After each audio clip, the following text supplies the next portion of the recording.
Hi everyone, welcome to the Sip and Spin. I am the Tipsy Spinster, and in my glass is the traditional beverage of the Basque region of Spain. This is Kalimotxo, which is a combination of red wine, cola, and lemon. I wasn't sure how I felt about it. It's actually quite tasty. The reason why I picked that particular beverage for today's show is because this year's Tour de France starts in the Basque region of Spain. As always, the Tour de France runs throughout the month of July. This year it's running July 1st through July 23rd.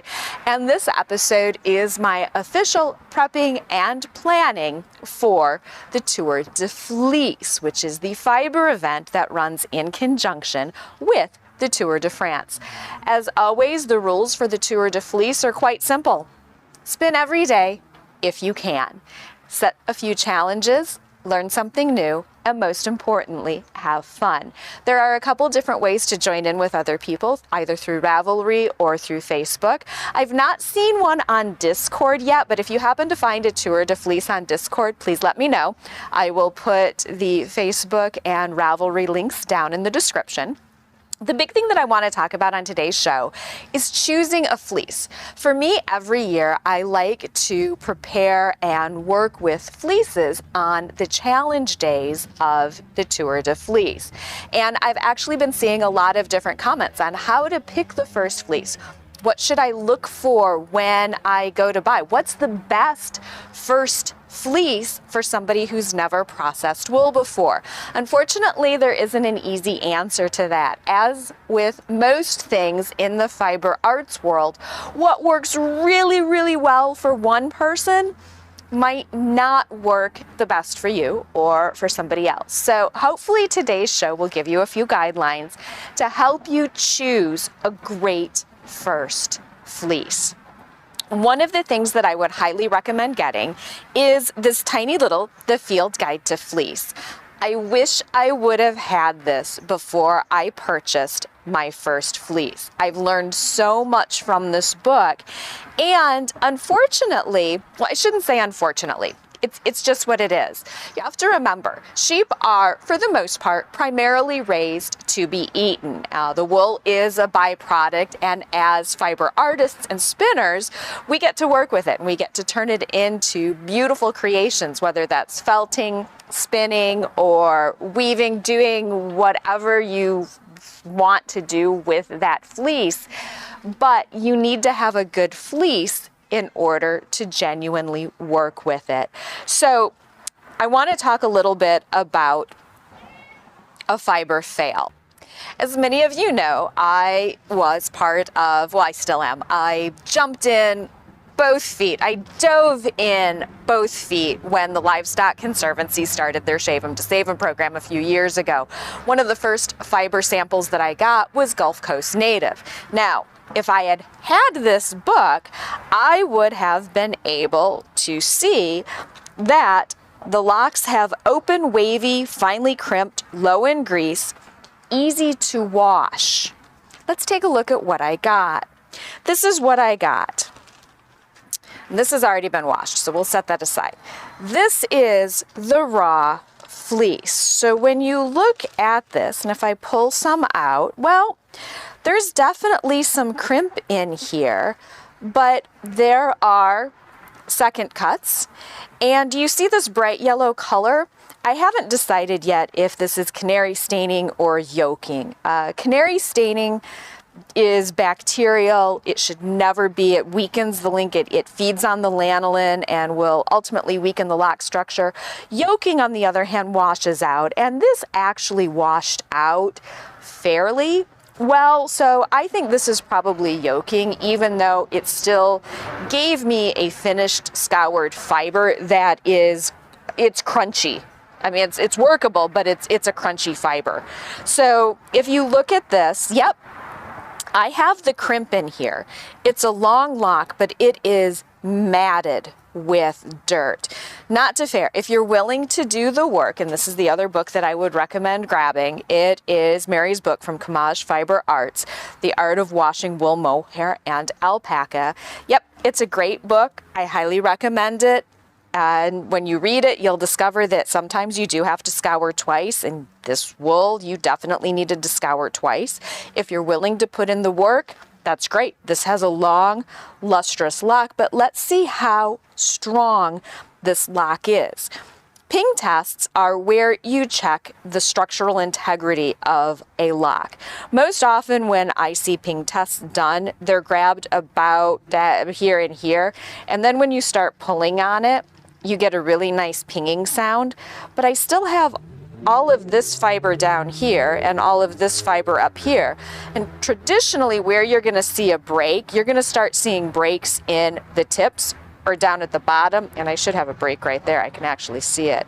So then if you do a traditional ping test, you should just, yeah. So this, it pulls apart. If I set it down and I try again,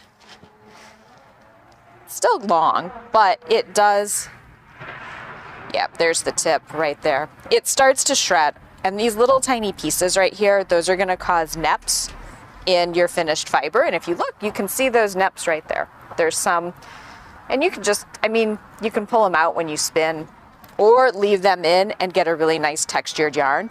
So this particular fleece is very dirty. You have some inconsistencies with the staining and the yoking, and probably one of the biggest things that frustrated me with this fleece are the second cuts, and that's what this is. These little tiny pieces are, they will create neps, and there are quite a few second cuts in here. So while this sample, in theory, was advertised as being skirted, this stuff should have been pulled out and tossed before it ever made it onto the, or into the sample to be sold category, in my opinion. This right here is a very challenging fleece to work with. It's not a fleece that, well, it wasn't fun. It wasn't fun to work with, and I think that if I had not had some prior really positive experiences processing fleece, this would have ended up in the mulch pile in the garden. Now, looking at another Gulf Coast native sample, this is Dixie. Dixie came from Maryland Sheep and Wool. TJ of the Peahen, which if you follow her blog, she has started to get into processing wool as well, and she was curious. So she went hunting for her first fleece, and she found an absolutely amazing first fleece. She went in with a list of things to look for, and using those guidelines, does it look clean? Did it have good crimp? She did the ping test.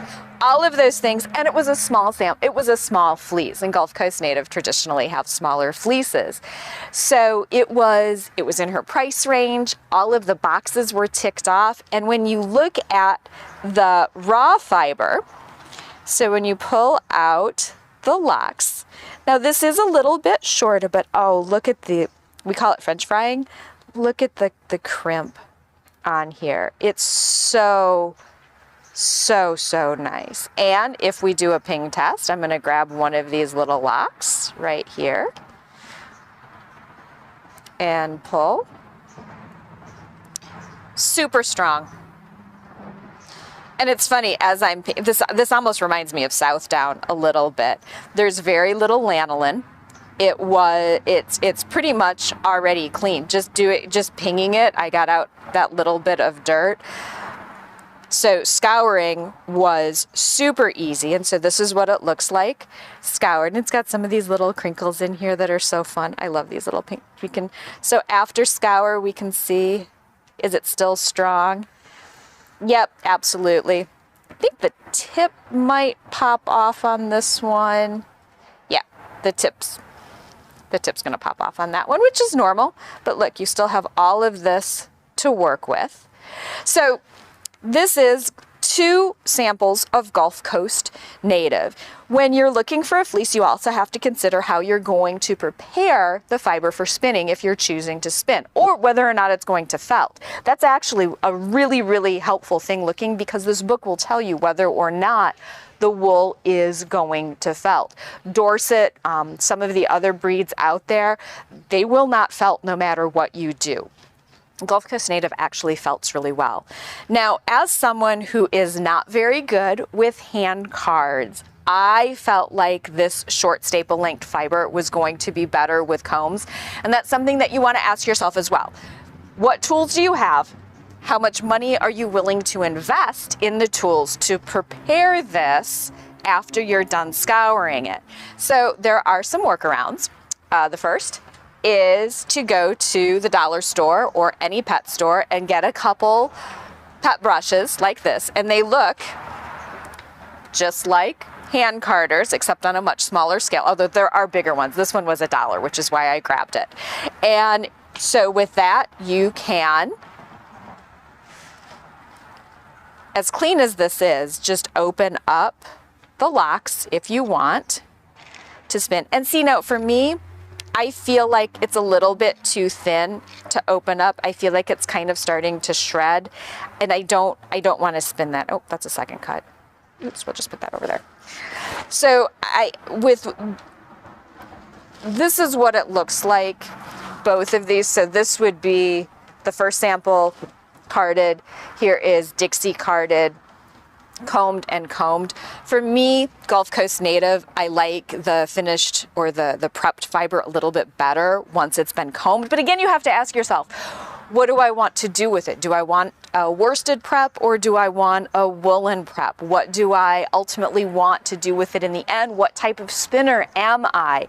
Gulf Coast Native, because it has a relatively short staple length. Maybe if you love spinning cotton, which for those of you that have spoken to me, you know how much I absolutely dislike spinning cotton, but I do it. I get it. I enjoy the finished product. I just don't enjoy the act of spinning cotton. I'm getting better. It's just too short. But if you enjoy spinning cotton, this would be a great first fleece because it has such a short staple length. And if you don't want to invest in combs, I just have small little Louet combs, you can make your own combs with metal tined hair combs. And as you see on this one, I have them slightly off and I have secured the bottom with duct tape. And I'm going to put another piece of duct tape around the top just to get a little more secure.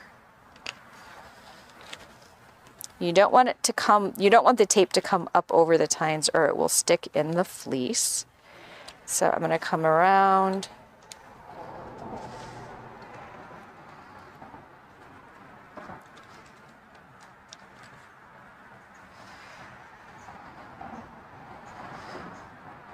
Like so. Yeah, so that's definitely much more secure now. I like that better. I'm going to do that with the other one as well.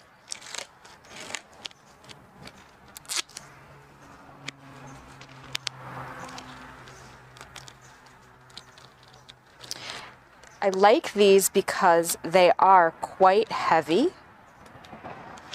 So I feel like they're going to hold up well. I also like simple tools like this for when I travel. So one of the best places to go for fiber, I picked this up online and I was disappointed. I went to Maryland Sheep and Wool, and walking into the Maryland Sheep and Wool fleece barn was magical. If you have the opportunity to go to a sheep and wool show and actually touch the fiber before you buy it and really get in and look at where it comes from, I feel like fiber or fleeces that you get at wool festivals are just by nature a little bit cleaner, so it'll be less processing. But okay, so now I have 2 flat sets of double tined combs, and because these are flat, these will go into a travel bag really nicely along with this. Carrying this with me is going to be a lot easier than carrying this with me when I travel, and I get the same results. So I am going to grab some fiber.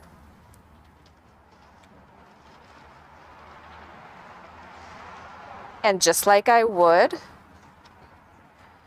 my other hand cards.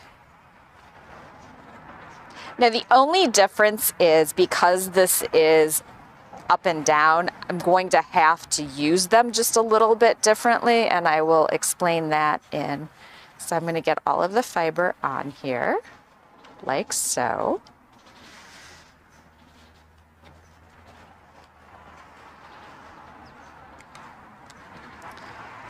I'm going to set this aside for just a second. So with traditional combs, once you get the fiber, you're going to go down like so. So you don't have, you're not going to stab yourself. So that's sort of the traditional way.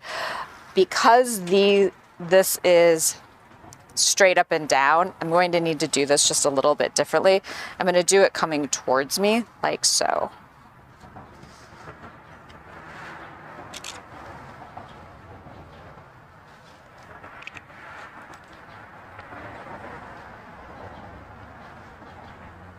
So as you pull it off, it's very much the same as with other combs. There we go. The little bit of waste can go to a lovely bird. So now I have two pieces, and I will come over, and because this is a short fiber length, I will start it on my Tahkli.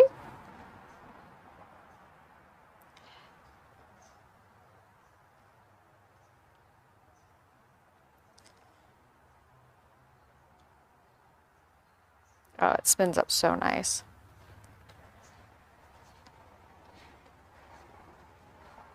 Not quite as short as cotton. And see, now I do have that little bit of, and so this is what I kind of talked about. We've got that little second cut, and that's okay. We'll just pull it out. Keep going.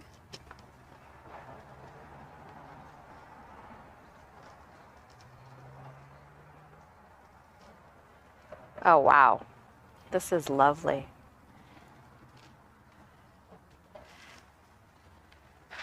And then to see, I'm going to butterfly it very quickly.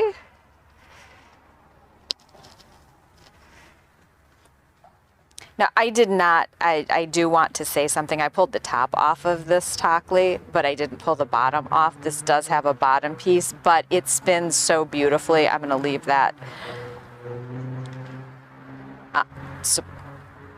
on there just because I don't want anything to happen to the bowl. So then as I start winding on, okay. So then when I apply it back, oh, I need to. See, this was one of the things I love about ply back as well.